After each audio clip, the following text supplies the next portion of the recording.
Em um bairro residencial, nos arredores da capital da Geórgia, reina o silêncio antes do amanhecer. A cidade ainda dorme e apenas alguns carros começam a aparecer nas ruas. Essa tranquilidade é interrompida às 5 da manhã, quando transeuntes ocasionais percebem uma silhueta estranha em um terreno fechado próximo a um prédio residencial alto. O lugar é isolado. O pátio é separado do terreno baldio por uma cerca metálica alta, atrás da qual normalmente não há ninguém. Mas neste dia, há uma pessoa deitada no chão frio. É uma mulher jovem.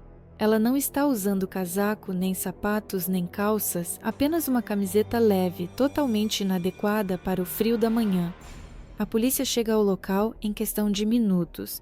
Os investigadores imediatamente levantam a cabeça, tentando entender a trajetória. No 9º andar deste prédio, as janelas de um dos apartamentos estão escancaradas. O vento balança as cortinas. A altura estimada é de cerca de 30 metros. Para qualquer policial, a cena parece óbvia. A mulher deu o passo fatal por conta própria. Procedimento padrão, registro, necrotério. Mas assim que os peritos criminais se aproximam do corpo, essa versão aparentemente lógica começa a desmoronar diante dos olhos. A física da queda de um corpo de um prédio de 9 andares é implacável. Ao atingir o solo duro de 30 metros de altura, o esqueleto humano geralmente não resiste. Os ossos se despedaçam, os membros se torcem em ângulos antinaturais. O corpo assume a posição de uma boneca quebrada. Aqui, porém, os policiais veem uma assustadora ordem. A vítima está deitada de costas, alinhada por uma corda. Suas pernas estão esticadas, paralelas. Os braços não foram lançados pela inércia, como em queda descontrolada, mas dobrados nos cotovelos e pressionados contra o peito. Os ossos dos braços e das pernas estão intactos. A posição sugere que a pessoa foi deitada, não que caiu 30 metros. Uma inspeção detalhada através das grades do portão revela detalhes ainda mais assustadores, que não podem ser explicados por uma queda. Na pele da garota são visíveis queimaduras recentes e nítidas de formato circular, marcas de bitucas de cigarro, dentes quebrados e hematomas no rosto que claramente apareceram antes da morte. Esses são sinais de uma agressão longa e metódica. Alguém lhe causou dor enquanto ela ainda estava viva. A identidade é estabelecida rapidamente através do banco de dados. É Azel Aitpaeva, 26 anos, cidadã do Cazaquistão. Oficialmente, nos documentos vão registrar como queda, mas a própria posição do corpo grita que algo diferente aconteceu ali. É preciso voltar algumas horas no tempo, antes mesmo de amanhecer, e de que transeuntes aleatórios ligassem para os serviços de emergência. No espaço digital, surge uma pista que vai mudar o rumo da investigação futura. Enquanto o pátio em Tbilisi ainda está vazio e mergulhado na escuridão, o telefone da melhor amiga de Azel, que está a milhares de quilômetros de distância no Cazaquistão, vibra com uma notificação recebida. Não é uma mensagem de texto nem uma ligação. É um arquivo de áudio. Uma gravação longa de quase 1 hora. Dou-te minha mão e meu coração. Não foi assim? Eu realmente não quero me casar de jeito nenhum. Pular da janela, perna para fora. E por que você não pulou? Querem que eu pule agora? Oh my goodness, pule. Você... Pelo que parece pela qualidade do som, o telefone está em algum lugar ao lado, talvez no bolso ou no sofá, escondido dos olhos curiosos. Mas o microfone continua funcionando, registrando cada segundo do que acontece no apartamento fechado. Na gravação, domina uma voz masculina pesada e agressiva. Azel chama essa pessoa de Bezo. Não é um diálogo entre duas pessoas conhecidas. O homem grita, sua fala é confusa, repleta de palavrões. Ele faz pressão psicológica, acusa a garota de enganá-lo, afirma que ela está o manipulando. As frases soam desconexas, assustadoras. Eu te dou minha mão e meu coração, e você... Mas o mais assustador não são as palavras. Ao fundo ouvem-se sons surdos e pesados. É assim que soam os golpes em um corpo vivo. Em raros momentos de calma, quando o homem, a julgar pelo som de passos que se afastam, entra em outro cômodo, o sussurro suave de Azel pode ser ouvido. Ela dita comentários para sua amiga, percebendo que essa pode ser sua última mensagem. A voz treme de horror. Tenho medo dele. Mas isso não é tudo. Ele me bateu. A jovem não está apenas reclamando de uma briga, ela está documentando um crime, presa no 9º andar de uma cidade estranha. Praticamente ao mesmo tempo em que envia o arquivo de áudio, sua amiga recebe uma mensagem de texto curta. A Cel implora por ajuda. Ela precisa urgentemente de 100 mil tenge. Ela não explica para quê, mas o contexto do áudio torna tudo claro. É uma tentativa desesperada de conseguir dinheiro para um táxi ou uma passagem para fugir enquanto ainda há chance. A amiga não tem esse valor disponível no cartão no momento. A transação não é aprovada. Pouco depois disso, o telefone de Asel silencia de vez. Essa gravação se torna a única prova objetiva do que aconteceu a portas fechadas antes de encontrarem a jovem sob as janelas. Toda essa história não começa em um apartamento escuro na Geórgia, mas sim em planos iluminados para o futuro na capital do Cazaquistão.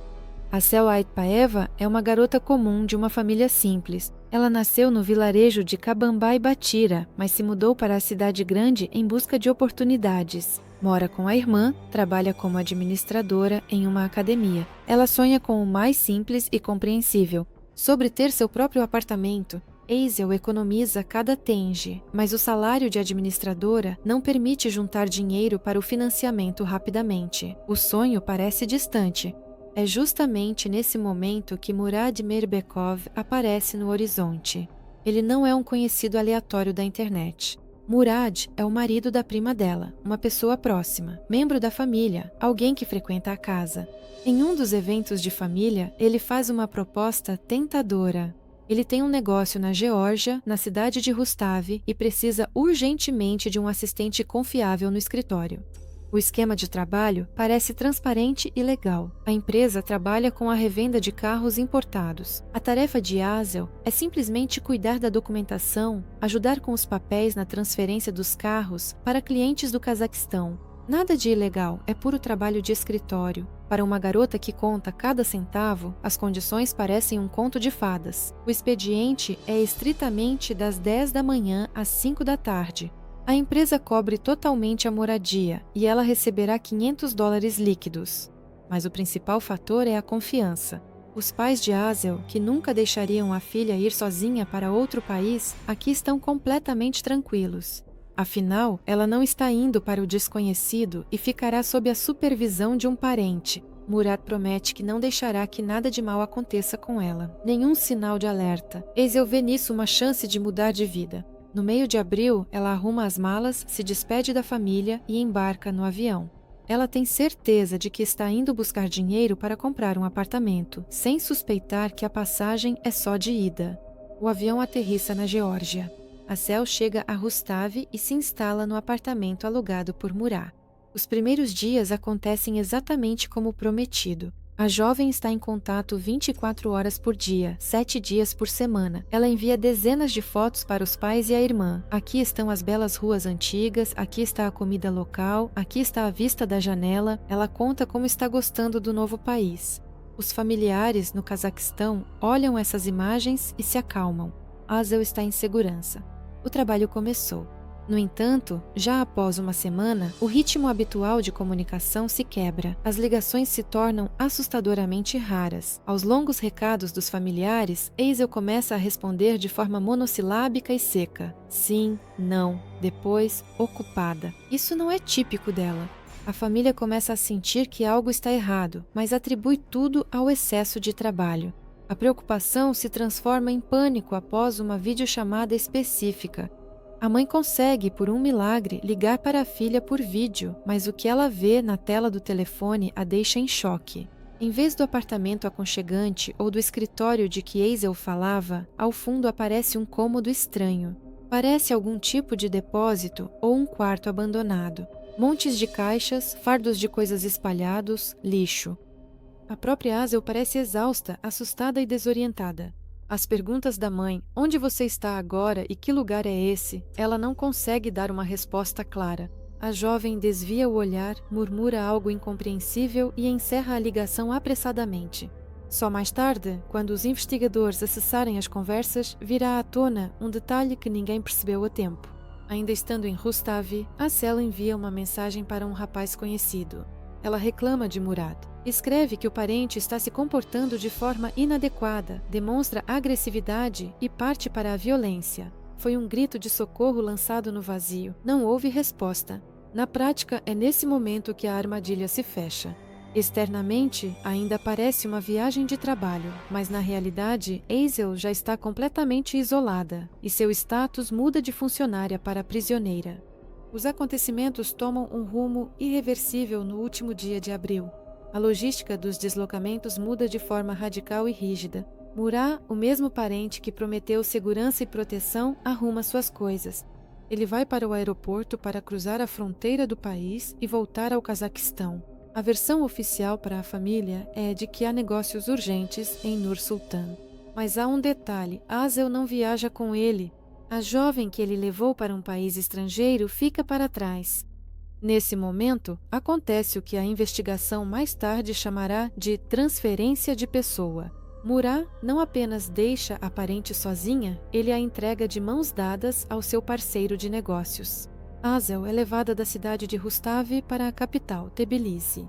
É que entra em cena o segundo personagem-chave desta história, Besik Turdua. Ele é um morador local de 57 anos com um passado difícil. Em sua biografia já consta uma pena de prisão.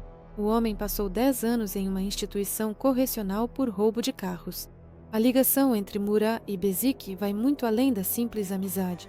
Mais tarde, os investigadores irão reconstruir, pouco a pouco, a natureza da relação entre eles. Descobrir-se-á que havia uma questão financeira não resolvida entre os homens, uma dívida relacionada ao negócio de automóveis. Murad quita suas obrigações com o parceiro não por transferência bancária nem em dinheiro. A moeda nessa transação torna-se uma pessoa viva. Hazel é entregue a Besik como equivalente de pagamento, como um objeto que cobre a dívida. A jovem é levada para um bairro residencial de Tbilisi e acomodada em um apartamento no 9º andar daquele mesmo prédio alto. A partir do momento em que o avião de Meirbekov decola da pista, Hazel perde até mesmo a proteção ilusória que tinha. O status dela muda instantaneamente. Agora, ela está no território de um reincidente, em uma cidade estranha, sem conhecer o idioma e sem apoio. De 30 de abril a 5 de maio, ela permanece em um espaço fechado, sozinha com o novo dono. A armadilha, que foi preparada durante um mês, finalmente se fechou. Os agentes georgianos trabalham rápido. Assim que a identidade da vítima é estabelecida, eles identificam o proprietário do apartamento de onde ocorreu a queda. Ele se revela ser Besik Turdua.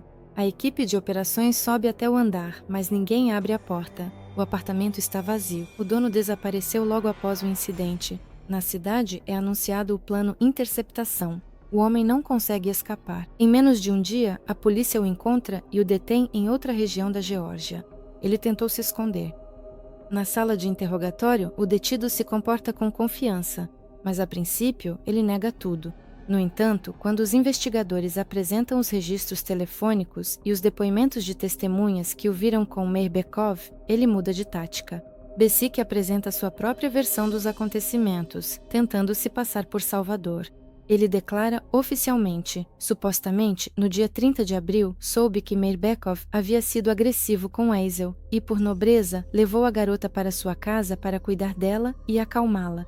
Sobre aquela noite fatídica, o acusado insiste. Tudo o que aconteceu entre eles foi de mútuo consentimento.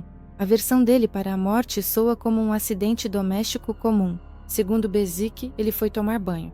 O banho durou literalmente alguns minutos. Quando saiu do banheiro, o quarto estava em silêncio. A porta da varanda estava escancarada e a garota não estava em lugar nenhum. Ele se aproximou da grade, olhou para baixo e viu o corpo no chão. A pergunta do investigador sobre por que ele não chamou o resgate nem tentou ajudar, Besik dá uma resposta cínica. Ele afirma que ficou com medo. Sabendo de seu passado criminoso e de sua ficha criminal, ele entendeu que a polícia o culparia imediatamente. Por isso, em vez de ligar para os médicos, ele simplesmente fez a mala, trancou a porta e fugiu da cidade. Essa versão da defesa poderia ter funcionado, se não fosse aquela gravação de áudio em que Hazel sussurra: "Eu tenho medo dele". A voz da vítima do passado destrói a lenda do Salvador bondoso. A mãe de Hazel voa às pressas para a Geórgia. Ela terá que enfrentar a prova mais terrível, o procedimento de reconhecimento. Mas a visita ao necrotério se transforma em algo mais do que uma despedida. A mulher examina cuidadosamente o corpo da filha e começa a fazer perguntas incômodas aos peritos. O que ela vê com os próprios olhos é totalmente diferente dos documentos, onde está escrito queda de altura. A autópsia médica revela uma contradição fundamental que deixa até mesmo patologistas experientes perplexos. A física é implacável. Quando uma pessoa cai de 30 metros de altura em solo duro, o esqueleto se despedaça. Mas as radiografias de Azel mostram algo inacreditável. Sua coluna está intacta, braços e pernas não têm fraturas. Não há feridas abertas nem ossos da pelve esmagados. O corpo parece ter sido cuidadosamente colocado e não jogado do 9º andar. No entanto, por dentro, o quadro é diferente. A abertura da cavidade abdominal revela danos catastróficos. O baço está rompido e os órgãos internos estão gravemente lesionados. Na medicina forense, essa combinação, esqueleto intacto com órgãos rompidos, tem uma explicação clara. É um quadro clássico de espancamento brutal. Esses ferimentos são causados por objetos pesados e contundentes ou por chutes quando a vítima está deitada no chão. A inspeção visual da pele apenas confirma as suspeitas de tortura. No corpo foram registrados queimaduras térmicas, claramente infligidas antes da morte. A ausência de vários dentes e os hematomas profundos no rosto indicam que a jovem foi subjugada com força por um longo tempo. E o resultado da perícia de DNA destrói completamente a versão de consentimento. O laboratório encontra no corpo e nas roupas de Azel vestígios biológicos de 2 homens diferentes. O perfil genético corresponde tanto a Murat Meirbekov quanto a Bezik. Esta é uma prova científica de que ambos os envolvidos cometeram o ataque de forma premeditada, em momentos diferentes, transformando os últimos dias de vida da jovem em um pesadelo sem fim. Enquanto a investigação oficial demora, a família Aitpaev e seus advogados realizam sua própria reconstrução dos acontecimentos. Analisando cada hematoma no laudo da autópsia, eles apresentam uma versão assustadora, mas lógica. Azel não morreu ao bater no chão. A morte ocorreu ainda lá em cima, no apartamento no 9º andar. A defesa aponta um detalhe fundamental, a ausência das chamadas lesões de defesa. O cérebro humano funciona de tal forma que, durante uma queda, se a consciência ainda estiver ativa, ele automaticamente dá ao corpo a ordem de se proteger. A pessoa, por reflexo, estende os braços para a frente, tentando amortecer o impacto. No caso de Azel, porém, os braços estavam firmemente pressionados contra o peito e as pernas estendidas. Essa posição do corpo só é possível em 2 casos. Ou a pessoa está em um desmaio profundo, ou a vida já a deixou antes da queda. Os familiares têm certeza. As lesões internas ocorreram no apartamento durante a agressão e a queda foi apenas encenada. O criminoso, ao perceber que tinha ido longe demais, tentou fazer passar o crime brutal por um acidente. O próprio depoimento de Bezik inesperadamente apoia essa versão. Durante o interrogatório, ele admitiu, quando desceu para o pátio, nem sequer se aproximou do corpo. A cerca o impediu. Ele ficou alguns minutos apenas parado, olhando para a figura imóvel na escuridão, e depois se virou e foi embora. Mas as pessoas em estado de choque geralmente não agem assim. Elas ou fogem em pânico ou tentam ajudar. Observar calmamente por cima da cerca se parece mais com uma checagem do resultado, certificar-se de que a vítima não se move e não dá sinais de vida. Apesar desses argumentos de peso, a polícia georgiana continua insistindo na versão de indução ao ato fatal e se recusa a reclassificar o caso para um artigo mais grave. O primeiro mês do verão traz consigo um silêncio que assusta a família Aitpaev mais do que manchetes barulhentas. A investigação começa a emperrar. A máquina burocrática entre os 2 países funciona lentamente. O lado georgiano não tem pressa em entregar os volumes do processo criminal alegando procedimentos. E no Cazaquistão, as autoridades estão de mãos atadas. O principal arquiteto desse esquema, Murat, está em sua terra natal, em liberdade. Ele leva uma vida normal, enquanto os pais da falecida batem de porta em porta nos gabinetes, tentando conseguir justiça. Percebendo que estão tentando abafar o caso e atribuir tudo a um acidente, a família toma uma decisão difícil e radical. Eles decidem romper o silêncio e mostrar ao mundo a verdade, por mais terrível que ela seja. Os familiares publicam na internet fotos do corpo de Azel, tiradas no necrotério. É um conteúdo do qual se quer desviar o olhar, mas ele é necessário. As fotografias mostram claramente hematomas enormes, escoriações e aquelas queimaduras muito estranhas. O efeito da explosão da bomba é instantâneo. A internet está explodindo. No Cazaquistão e na Geórgia, as pessoas exigem respostas. Sob intensa pressão pública, o Ministério Público é obrigado a responder. A troca de dados está se acelerando. A papelada desaparece. Jornalistas independentes estão se juntando ao caso, conduzindo suas próprias investigações no local, tentando reconstruir a cronologia dos fatos. Repórteres vão até aquele pátio em Tbilisi e encontram testemunhas que a investigação oficial pode ter deixado passar. Os vizinhos da casa do outro lado da rua contam detalhes assustadores. Eles afirmam que naquela noite viram, na janela iluminada do 9º andar, as silhuetas de 2 homens. Segundo as testemunhas, esses 2 estavam fazendo algum tipo de manipulação com um corpo perto do parapeito da janela. Esse detalhe poderia ser a chave para desvendar o mistério, se não fosse um porém que deixa todos perplexos.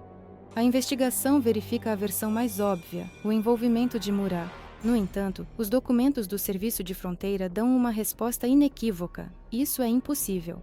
Mirbekov tem um álibi inquestionável. Ele passou pelo controle de passaportes e deixou o território da Geórgia ainda no dia 30 de abril, 5 dias antes da tragédia. No momento da morte de Eisel, ele estava fisicamente a milhares de quilômetros de distância, em sua casa no Cazaquistão. Isso levanta uma questão ainda mais assustadora. Se as testemunhas não estão mentindo e realmente havia 2 homens na varanda, quem era o segundo? Seria um cúmplice desconhecido de Bezik que a polícia nunca encontrou? Ou teria sido uma ilusão de ótica, um jogo de sombras na janela à noite? Oficialmente, a identidade do segundo homem nunca foi estabelecida. E essa versão não entrou nos registros oficiais, permanecendo um sombrio segredo deste pátio. Mas o próprio fato de Mirbekov estar longe prova que foi ele quem acionou o mecanismo do crime. Mas o desfecho aconteceu já sem a participação direta dele. Bezik, o homem no apartamento de quem a vida de Azel foi interrompida, está em um centro de detenção provisória. Até meados do verão, a acusação finalmente formará a lista definitiva de acusações. Ele é acusado pelo artigo Induzimento ao Suicídio. Apesar dos claros indícios de luta e da convicção da família de que ocorreu um grave crime contra a pessoa, o Ministério Público não se atreve a apresentar uma acusação de homicídio doloso. A posição da investigação permanece cautelosa. Com suas ações, comportamento cruel e agressividade, o acusado apenas empurrou a jovem para o limite. Ele enfrenta de 8 a 12 anos de reclusão. No entanto, o cidadão da Geórgia nunca chega ao banco dos réus. Em meados de julho, chega a notícia de última hora do hospital da prisão. O acusado morreu. O Serviço Especial emite um comunicado sem autorização. O motivo oficial da alta foi insuficiência cardiovascular aguda, ataque cardíaco. Ao que tudo indicava, o coração do homem de 57 anos não suportaria o estresse e as condições da prisão. Mas essa versão conveniente para o sistema é imediatamente posta em dúvida. A mãe de Azel concede uma entrevista na qual revela informações privilegiadas recebidas de suas fontes em Tbilisi. Os dados assustam. Segundo ela, não se trata de um ataque natural.